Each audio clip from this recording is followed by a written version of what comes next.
All right, everybody, welcome back to another deep dive. You ever wake up and just feel like you just didn't sleep at all? Maybe you just stayed up too late scrolling on your phone. You know how it is. Yeah. And your brain just feels like foggy and slow. Yeah. Just can't seem to focus. Totally. Even like making coffee feels impossible. It's like you're moving through mud. Yeah, exactly. Yeah. And that's exactly what we're going to be looking at today, the impact of sleep on our brains. So how well we think, how sharp we are, even our creativity. Exactly how sleep affects our intelligence and our cognitive function overall. To get into this, we found this really interesting YouTube video from the LEP Learn English podcast channel. Okay. It's called How Sleep Affects Your Intelligence. Podcast and chill intermediate. Nice. A nice little podcast and chill. Yeah. So what are we going to be looking for in this deep dive today? So we really want to pull out some actionable strategies from this video. Okay. Science-backed things that you can do to optimize your sleep and really boost that brain function. Yeah. Imagine waking up and feeling like a genius every day. That would be fantastic. Yeah. Sign me up. But I think, we all feel this way sometimes. We have so much to do. Yeah.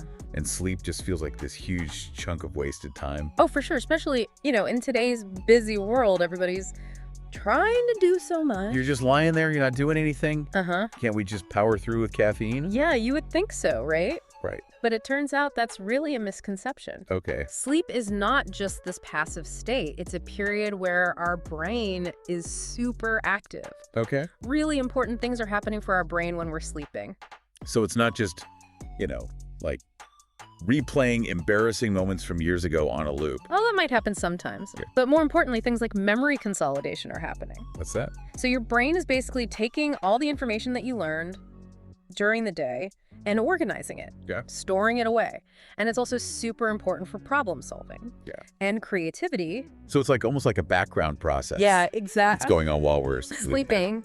Your brain's doing all this important work. Okay. And they actually called it a cheat code for your brain in the video.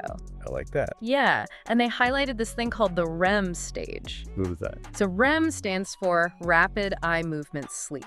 Okay. It's basically when we dream. You okay? And during that time, your brain is super active, really important for memory learning and even processing emotions. With how long does that last?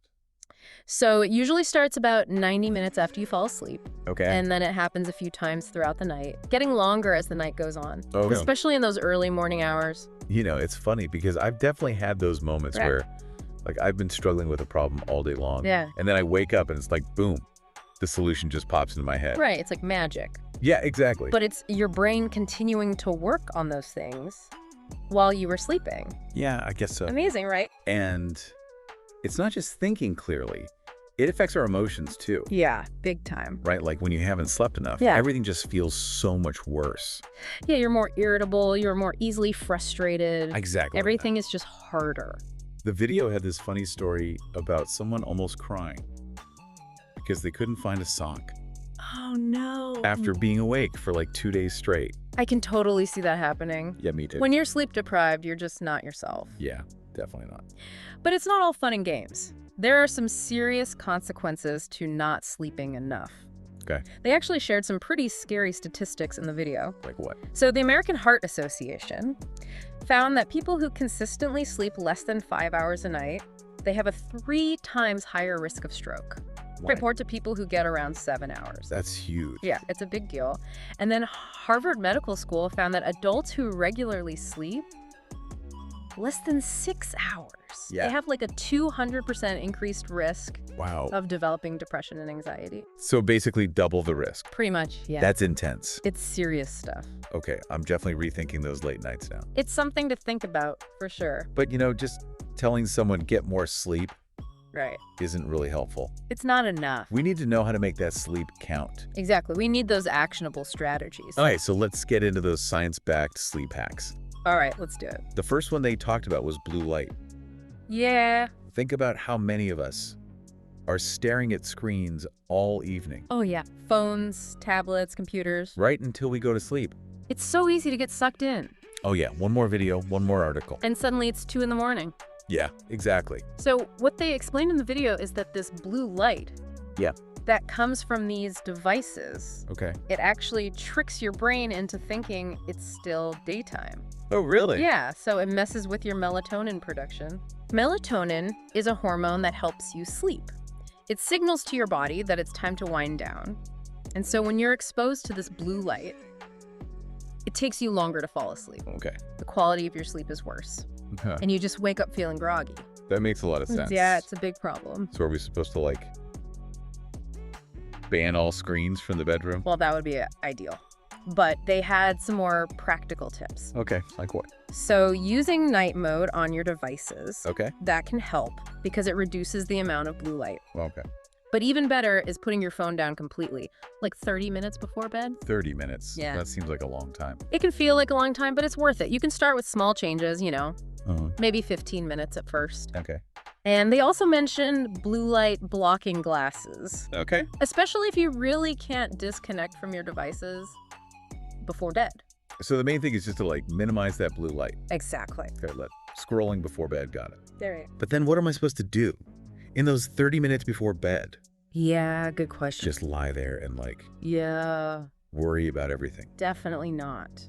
They suggest creating a relaxing bedtime routine. Oh, okay. So one thing they suggested was listening to calming music, Oh, yeah. like lo-fi beats or some soft jazz. I've actually tried that before. It does help set the mood. And there's actually research to back that up. Really? Yeah, they mentioned a study in the Journal of Advanced Nursing Okay. that found that listening to this kind of music can actually improve sleep quality, lower stress, and even reduce heart rate.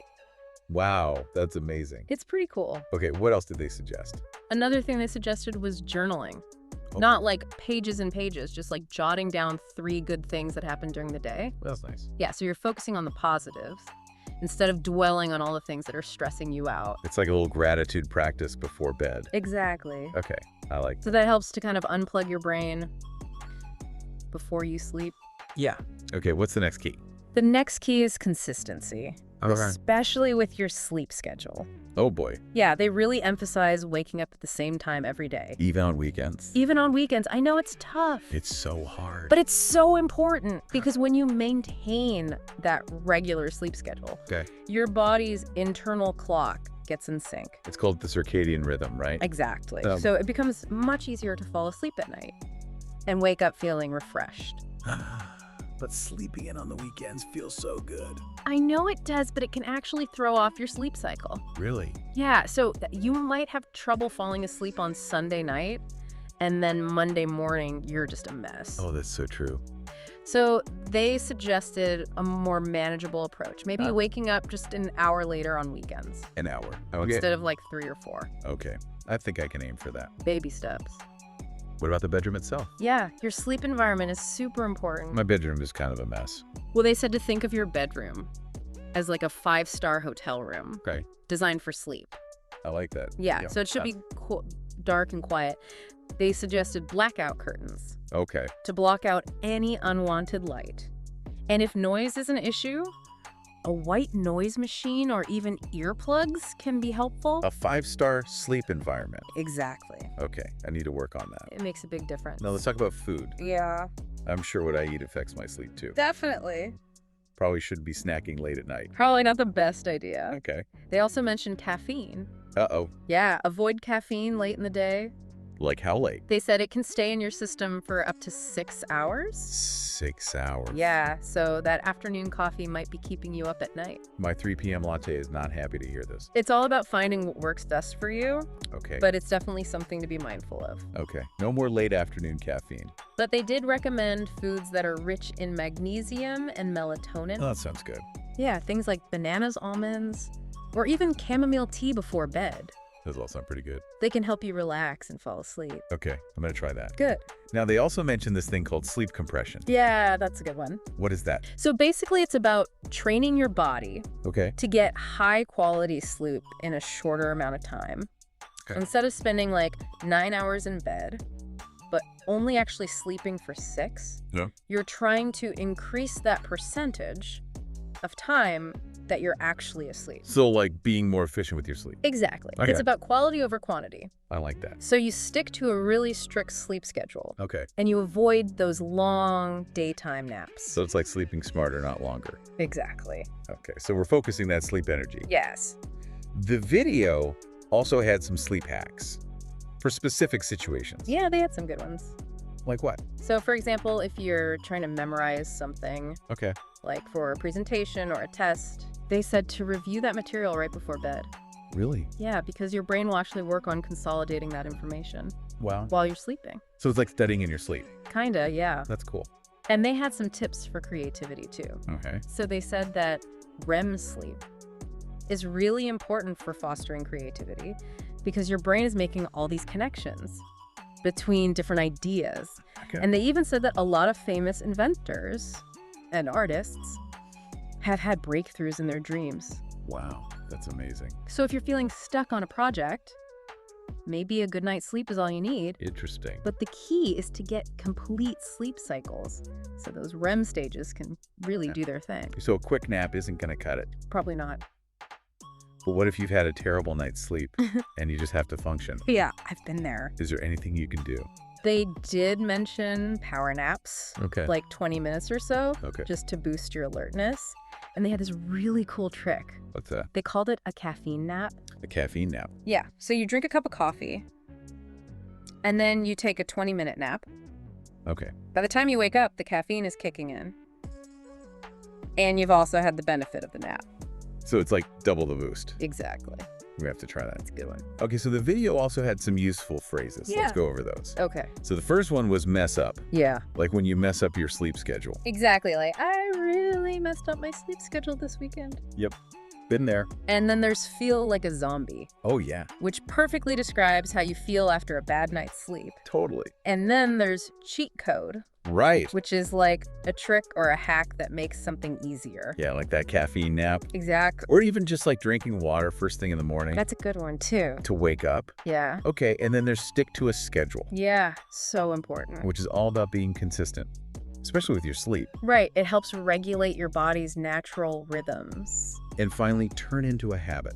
Yeah. So making something a regular practice Like reading before bed. or dimming the lights in the evening. All good habits to have. So those are all really useful phrases, Yeah, and they all connect back to building better sleep habits. for sure. So what's the main takeaway here? The main takeaway is that it's not just about the quantity of sleep, it's about the quality. So by focusing on getting better quality sleep, Oh, you're actually enhancing your brain power, you're improving your memory, yeah. and you're unlocking your creativity. Sleep is like the ultimate brain hack. Exactly. So to all of you listening out there, don't sacrifice sleep. It's not worth it. It's essential for your physical and mental well-being. It affects everything. Everything. Yeah. So what's one thing our listeners can do to start improving their sleep tonight? I would say just pick one of these sleep hacks that really resonated with you Okay. and try it out. See how it makes you feel. Maybe think back to a time when you had an amazing night's sleep and how clear your thinking was. That's what we're aiming for. That's the power of good sleep. Exactly. All right, everybody. Thanks for joining us for another deep dive. We'll catch you next time. See you then.